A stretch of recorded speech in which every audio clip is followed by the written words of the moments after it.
зарим ч хүн энэч би хүлээсэн үргэн биелүүлж өргөсөн тангарахтай үнэнч байж үзэгч та бүхнийхээ эрүүл энхийн төлөө үйлсэд өөрийн хувь нэмрийг оруулах хэмээн энэхүү нэвтрүүлгээ хийж эхэллээ. Бид өөрсдийнхөө талаар өргөн их мэдлэгтэй байж гэмээр өвчнөөс урьдчилан сэргийлж чадна. Ийм учраас та эрүүл мэндийн боловсрол олгох ТV доктор нэвтрүүлгээ НТV телевизээр хүлээн авч үзээрэй.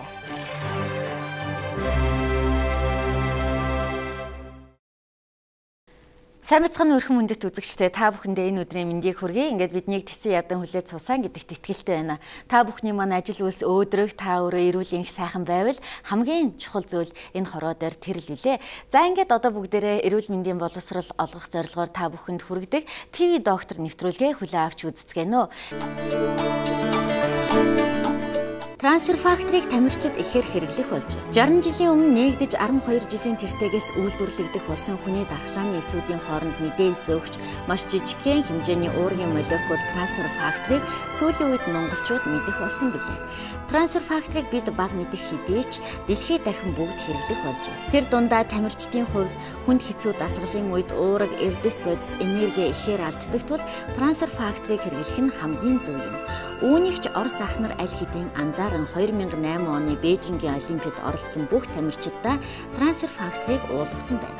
Трансфер фактор нь Канадын Монреал хотын антидопингийн холбооны стандартаар батлагдсан аргаар Москвагийн допингийн эсрэг төвийн шинжилгээгээр ямар ч допингийн төрлийн бодисгүй бөгөөд хамгийн сайн дархлаа сайжруулагч гэдэг нь батлагдсан байна. Иймээс манай Монгол тамирчид ч гэсэн трансфер факторыг хэрэглүүл улам их амжилт гаргаж эрүүл саруул байж хэв дэлхийд даяар алдраа бадраа чадна гэдэгт бид итгэлтэй байна.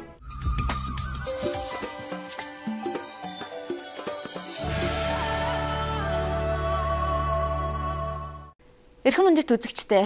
Одоо ТV докторын маань хичээл эхлэхэд бэлэн болж байна. Тэгээд ТV хичээлээрээ та бүхэндээ хамгийн ойлгомжтой энгийн үг хэллэгээр хамгийн зохистой, хамгийн цогц мэдлэгийг богино хугацаанд өгөхийг хичээдэг үлээ. За эмч хүн бол ТV хичээлээс маань бүрж илүү их мэдлэгтэй байх хэвээр. Өнөөдөр та бүхэндээ бид нар дархлаа сайжруулах бэлтгэл трансфер фактор гэж сүүлийн үед яригдах болсон энэ бүтээгдэхүүний талаар бэлтгэж хүргэсэн юм аа. Ингээд та бүхэн трансфер фактор гэж юу юм гэд маш олон сонирхолтой зүйлийг манай ТV хичээлээс үзэх болно. Трансфер фактор бол дархлын эсээс ялгардаг, угаасаа хүний биед байж байгаа маш жижигхэн хэмжээний уургийн молекул үлээ. Энэхүү трансфер фактор нь дархлааны эсүүдийн хооронд мэдээлэл зөөснөөрөө хүний дархлын системийг идэвхжүүлж бүхэл өвчний эсрэг тэмцэх чадвартай болгодог. За ингээд бүгдээрээ ТV хичээлд анхаарлаа хандуулна.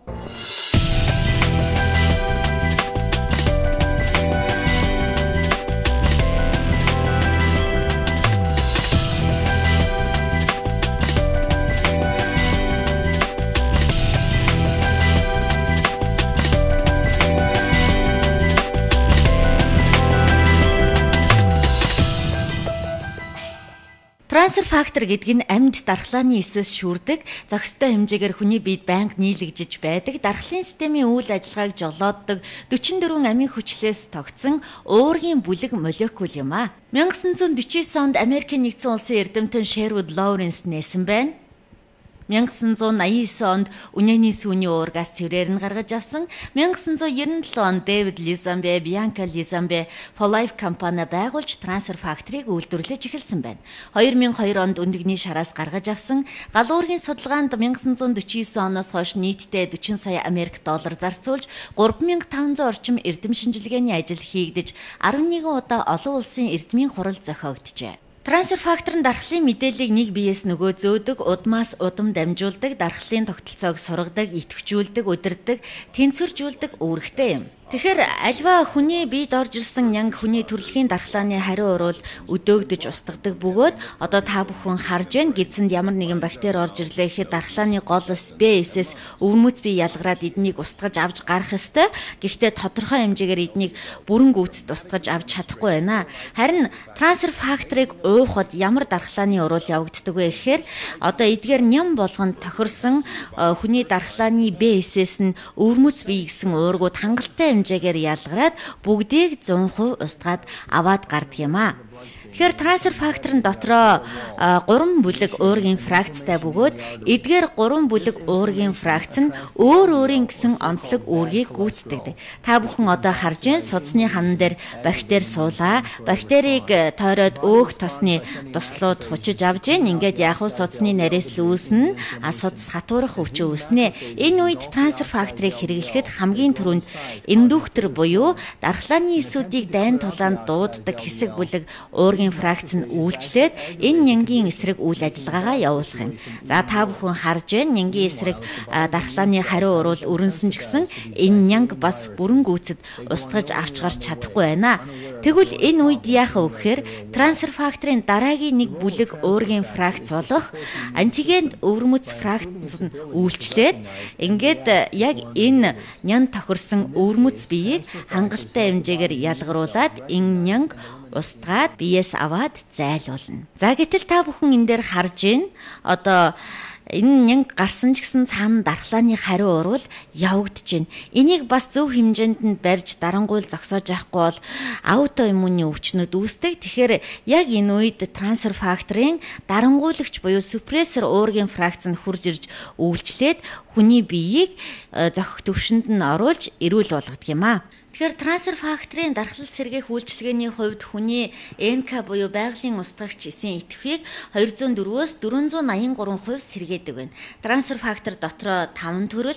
Трансфер факторыг харшил бактери, астм, ревматоидны артрит, судасны хатуурал, за тэгээд ходоод 12 хуруу гэзний шархлаа, хортой хоргүй хавдрууд бүхэл өвчний үед хэрэгэлдэг.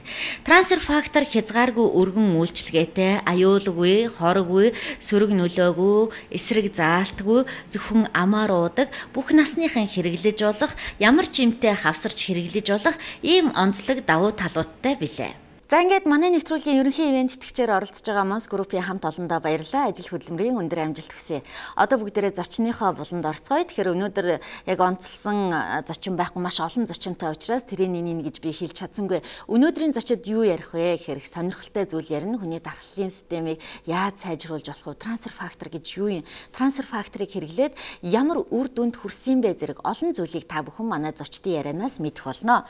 Одоо миний урд трансфер факторын монголчууд бидний хэрэгжилж байгаа 5 төрлийн бүтээгдэхүүн байна. Эдгээр трансфер фактор яагаад хүний биед чухал хэрэгцээтэй юм бэ? Энэ талаар бид нар хамгийн түрүүнд үнэн зөв мэдээллийг авъя гэж Монголдо байгаа номер 1 дархлаа судлаач Батбаатар багштай уулзаж ярилцлага авсан байгаа байлээ. За ингээд харин та бүхэндээ одоо энэхүү хүний дархлын эсүүдийн хооронд мэдээлэл зөөдөг маш жижигхэн хэмжээтэй ухаантай уургийн молекулын талаар Блохины нэрэмжит хавдар судлалын төвд нэгэн сонирхолтой туршилт хийснийг судалгааны үр дүнг та бүхэндээ танилцуулъя. Петрийн 3 аяганд хорт хавдрын эсийг ижлэр суулгасан байна. Тэгээд эдгээр 3 аягандаа эхнийхт нь донорын цэвэр цус, дараагийнх нь дан трансфер фактор, 3 дахьт нь цус дээр нэмэх нь трансфер фактор хийсэн байна. Ингээд 48 цагийн дараа үзэхэд эхний аяганд хавдрын эс эхнийхт нь 12-оос 24%-аар устсан байлаа. Харин 2 дахьт нь буюу дан трансфер фактор байгаад 0% байлаа. Харин 3 дахьт нь цус буюу трансфер фактор нэмсэн аяганд нь хавдрын эсүүд 80-аас 99% устсан байлаа. Эндээс үзэхэд трансфер фактор нь дангаараа хавдрын эсүүдийг устгаж чадаагүй буюу түүний үүрэг нь дархлын эсүүдэд мэдээлэл дамжуулах гэдг нь ойлгомжтой байна. Энгийнээр хэлбэл трансфер фактор нь амьд ертөнцид хавдрын эсийг устгаж чадаж байгаа нь тогтоогдож байгаамаа. Өнөөдөр монголчуудын 7-8 хүний нэгэн С вирусын халдвартай байна. Дээрээс нь эдгээр хүмүүсийн 95% нь интерферон эмчилгээний төсвөртэй буюу нэгийн Б генотиптэй ийм эдгэрдэггүй С вирусын хэлбэр нь монголчууд биднэрт илүү их тохиолдоод байна. Үнэхээр харамсалтай зүйл байна. Бидний хэрэгжилж байгаа интерферон 30-40% үр дүнтэй байд. Гэтэл сүүлийн үед энэхүү интерфероныг дэлхийд даяар хэрэглэхээ байсан бөгөөд С вирусын эмчилгээнд PEG интерфероныг хэрэглэх болжээ. PEG интерферон 40-55% үр дүнтэй байна. Харин сүүлийн үед хүмүүс С вирусын эмчилгээнд трансфер факторыг хэрэглэх болсон байна. Трансфер фактор PEG интерферон хоёрыг бүгдээрээ харьцуулаад үзье. Ямар онцлогтой, ямар давуу талтай юм бэ гэхээр PEG интерфероны эмчилгээний үр дүн 40-55% байдаг. Гаж нөлөө ихтэй, имчилгээ зардал өндөртэй, хугацаа нэлээд урт ордгоо. Харин трансфер факторын хувьд гаж нөлөө байхгүй, зардал харьцангуй бага, хугацаа өвчнөөхөө байдлаас шалтгаалдаг. Дээр нь имчилгээний үр дүнгийн хувьд маш олон төрлийн судалгаа хийгээд энэ нь үнэхээр үр дүнтэй юм а гэдгийг эрдэмтэд эхнээсээ батлаад явж байгаа ялээ. Энэ бол альтернатив имчилгээний аргад орно. Тэгэхээр яг стандарт имчилгээ биш ч гэсэн бид нар альтернатив имчилгээг заримдаа хэрэглэх үе тохиолддог. Одоо бүгдээрээ Батбаатар огшийн ярилцлаганд анхаарлаа хандуулъя. Үнэхээр энэ трансфер фактор шинжлэх ухааны үндэслэл байна уу? Энийг яагаад бид нар хэрэглэдэг вэ? Яагаад энэ хүний биед хэрэгтэй юм бэ гэд олон зүйлд Батбаатар огш маань хариулт өгсөн юм а.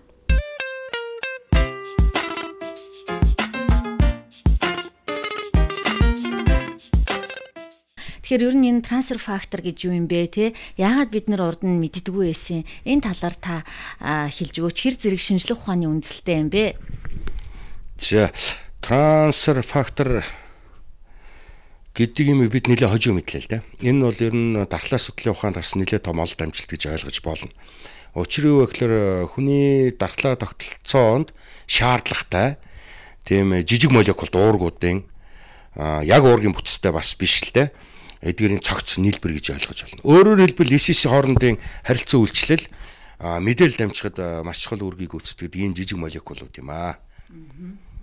Тэгэхээр энэ трансфер факторыг ер нь энэ С вирусын халдварын үед хэрэглэх нь зөв үү? Ер нь вирусын бусад халдваруудын үед ч гэсэн тийм.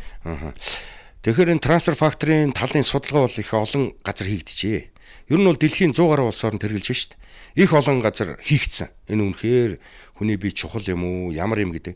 Үнэхээр энэ нааштай мэдэнүүд маш олон байна л да. Энэ зөвхөр гепатитын С вирус ч гэлтгүү. Гепатитын С вирусын талаар хийсэн судалгаа маш олон байна. Үр дүнтэй гэсэн.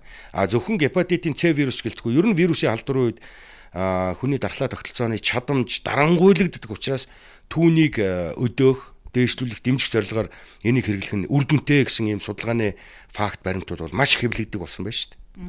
Тэгвэл багшаа интерферон бас ялгаагүй дархлааны эсээс ялгарч байгаа жижигхэн хэмжээний уургийн молекул тийм ээ тэрийг бид нар вирусын халдваруудын үед дархлааг дэмжих зорилгоор хэрэглэдэг. Тэгвэл интерферон трансфер фактор хоёр юугаараа ялгаатай юм бэ? Ерөнхийдөө адилхан үйлчлэлтэй юу? За интерферон болохоор тэр вирус репликацийг дарангуйлж өгөөд вирусын үржлийн саатуулаад байгаа. Энэ бол дархлааны эсүүдээс ялгараад мөн дархлааны эсүүдийг идэвхжүүлдэг. Трансфер факторын хувьд болохоор нэрсээ дархлаа идэвхжүүлэх, дархлааны эсүүдийн чадамжийг сайжруулах нөлөөтэй гэж бичиж байна. Учир юу вэ гэхээр ер нь хүний дархлаа тогтолцооны чадамж хэвийн байх тусам ер нь вирусын халдварыг сайн эсэргүүцнэ л гэсэн санаа юм шүү дээ. Тэгэхээр ер нь бол дархлаа хэвийн, дархлаа чадамж сайтай хүмүүс бол вирусын халдварт өртсөн ч гэсэн идэгчээд байгаа шүү дээ. Арга үжиг хэлбэртэй шилжихгүй байгаа. Гэтэл ямар хүмүүс нь арга үжиг хэлбэртэй шилжиж байна вэ гэхээр дархлааны үйл ажиллагаа дарангуйлагдсан, хомсдсон тэр тохиолдолд вирусын халдвар арга үжиг хэлбэртэй шилжиж байна гэдэг нь өнөөдөр нэгэн тодорхой байна шүү дээ. Тэгэхээр тэр дарангуйлагдсан, хомсдсон зүйлийг бид гадна талаас нь нөхөх, идэвхжүүлэх зорилгоор трансфер факторыг хэрэглэж байгаа юм да. Тэгэхээр ер нь энэ трансфер факторыг хэдийн хугацаанд хэрэглэх шаардлагатай вэ тийм? Тэр өвчний явц, урьдчилан сэргийлэх тунгаар байна уу, эмчилгээний тунгаар байна уу гэдгээс шалтгаалаад энэ трансфер факторын яг эмчилгээний тун хэмжээ таардаг юм шиг байна. Энийг бол мэрэгжлийн эмчнараас бол бас зөвлөгөө авах хэрэгтэй. Нэг удаагийн тун хэмжээнээс гадна үргэлжлэх хугацаач харилцаа адилгүй байгаа шүү дээ. Учир юу гэхээр одоо яг Америк нэгдсэн улсад үйлдвэрлэж байгаа дэлхийн улс орнуудаар даргасан трансфер факторууд бол нэлээд олон янзын трансфер факторууд дэлхийн зах зээл дээр нийлүүлэгдэж байна.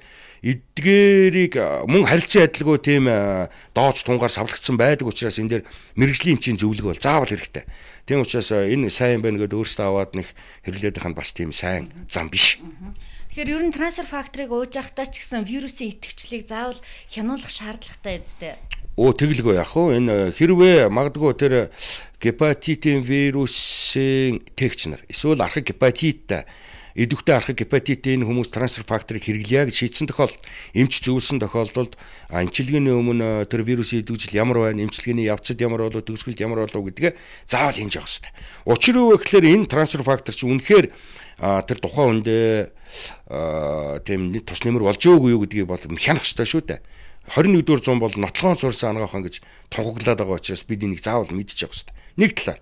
Нөгөө талаар яг өнөөдөр тэр сүүлийн үед гарсан янз янзын тэр судалгааны ажлуудыг харахад трансфер фактор нь хүний биед ямар нэгэн гаж нөлөөтэй ч юм уу эсвэл дооц тун ихсэх гэсэн юм ерөөсөй бичихгүй байна. Тэгэхээр энэ тал ямар ч байдлаар миний ойлгож байгаа нь бол нэг шинжлэх ухааны нэг л том бүтээл хүний дархлаа тогтолцоонд гарсан эмчилгээний чиглэлд гарсан энд нэг том амжилт юм л гэж ойлгож байгаа шүү дээ. Ингээд Монгол трансфер факторыг хэрэглээд C вирустай хүмүүст гарсан үр дүн байна уугүй юу? Энэ талаарх мэдээлэл бүгдээрээ анхаарлаа хандуулъя. За миний нэрийг Цэрэн Дулгар гэдэг. Би 74 настай. 1980-нд тэтгэвртээ гарсан худалдааны байгууллагт насаараа ажиллаж ирсэн. Ингээд 2006 онд би юм удаж эмнэлэгт үзүүлээд тэгээд C вирустай элэгний авдартай гэж гараад тэгээ 2006 оны 3 сарын дундуур Бээжи явж эмчилүүлсэн. Бээжи явж эмчилүүлээд тэгээд 10 гаруй хоног эмчилүүлчихэд тэгээ бөглөө шийлгээд тэгээд ирсэн. Тэгээд сар болоод буцаж яваад дахиж бөглөө шийлгээд тэгээ сүүлд нь 6 сар болоод нэг очиж үзүүлээд дахиж бөглөө шийлгээд тэгээд миний анхны гарч байсан шинжилгээний хариунууд сүүлд одоо 8 он гэхэд шинжилгээний хариунууд бол гайгүй сайн гарсан. Тэгээ энэ C вирусыг арилгахын тулд багасгахын тулд би тэр хүүхдүүд Америкаас трансфер фактор гэдэг бүтээгдэхүүн гатарч надад уулгасан. Уухаа гэхлээр би өөрөө уусан. Хэдэн оны хэдэн сараас эхэлж уусан? 8 оны 7 оны сүүлчээр уусан юм байна. Тий, 7 оны сүүлчээр уусан. Одоо ядард айгүй их ядардаг байсан. Таал унд ч нэг жоохон тийм зохих муутай ядардаг л байсан. Тэгээд ер нь замдаа бол их л ядарч ирдэг байсан. Бөглөө шийлгээд яваад ирэхтэй юм бол. Тэгээд нэг сар болохоор гайгүй болчдөг. Трансфер фактор уухаа өмнө бол миний энэ алаата сат бол 228-тай тийм өндөр байсан. Тэгээд энэ нэг уусаар байжгаад тэгээд сүүлдээ юу жоохон багасаж энэ жилийн дараа үзүүлэхэд 109-99-тэй болж ингэж хоёрч ирсэн. Трансфер факторыг ууснаас хойш бол миний энэ юу бол доошоо багассаар байжгаад тэгээ 2008 он гэхэд бол ер нь их багасаж 10 хэдтэй тоогоор нь хэлэх юм уу 13-тай 20 хэдтэй ингэж доошоо бууж багасаж ирсэн. Трансфер факторыг уугаад ингээд миний бие сайжирч байгаа энэ хүүхдүүд маань хүүхдүүд маань Америкаас атарч өгч надад энийг уулгасан нь бол миний охины ач л гэж би бодож явдаг. Одоо хүүхдүүдэд маш их баярлаа. Намайг эмнэлэгт байхад тэр газар аваач эмчлүүлж, совилуулж, сахиж байсан үр хүүхдүүдэд л их баярлж явдаг та. Эмч нар сайн байна уу? Шүрэн цэцэг гэдгээ намайг би тэтгэврт байдаг. Би элэгний циррозтой, C вирустэй ингээ 2-3 жил одоо ингээд би эмнэлгээр явж байгаамаа. Тэгээ одоо айгүйх ядардаг. Одоо дээрээс нь бол би сахарын өвчтэй, мөн одоо даралт одоо 200 болдог байсан. Ингээд би одоо трансфер факторыг авч ууж хэрэглэхэд бол миний шинжилгээнүүд одоо алга дасаад бол жоохон өндөр байсан. Маш их ядардаг, сулддаг.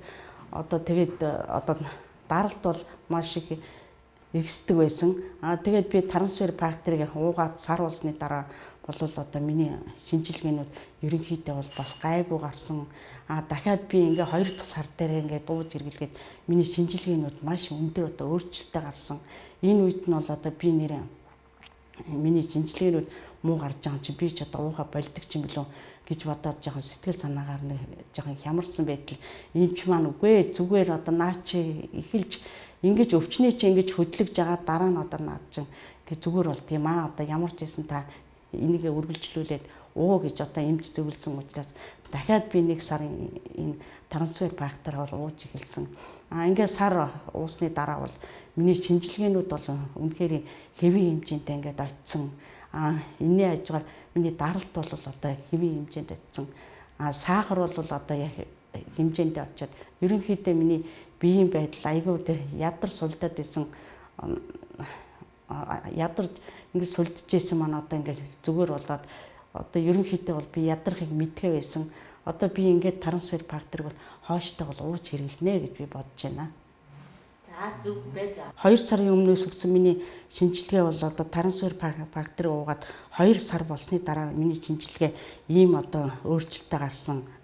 Алаа тасаад нь бол одоо 120-та 100-та ингэж байж исэн. Тэгээ би сарын дараа одоо энэ трансфер факторыг уугаад өчигдөр одоо шинжилгээгээ өгөхөд бол миний шинжилгээ ингээд одоо хэвийн хэмжээнд очсон байж байгаа. Учираас би одоо энэ трансфер фактор ийм үр дүнтэй надад бол нөлөөсөн гэдгийг бол одоо би өөрийнхөө бие дээр ууж идэж үтсэн учраас одоо энэ өөрийнхөө үр дүнгийг бол би